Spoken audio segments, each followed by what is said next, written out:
Εδώ το βλέπουμε που ανεβαίνει το ψαράκι.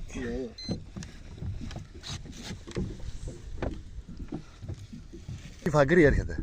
Ναι, είμαι σίγουρο. Βάλα να πήρες φαγκρή. Σιγά σιγά. Την απόχη, την απόχη. Όχι, μη φοβάσαι. Σιγά σιγά. Πρωί πρωί με την δροσούλα. Δεν έχουμε ξαναβγάλει το ψάρι. Όχι, ποτέ.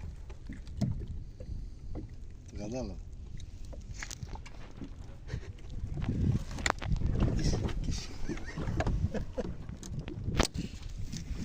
Έχουμε και τον ήλιο κόντρα. Εδώ ο Βασίλης ο μεγάλος ο ψαράς. Πω, τι κουκλάκι είναι αυτό.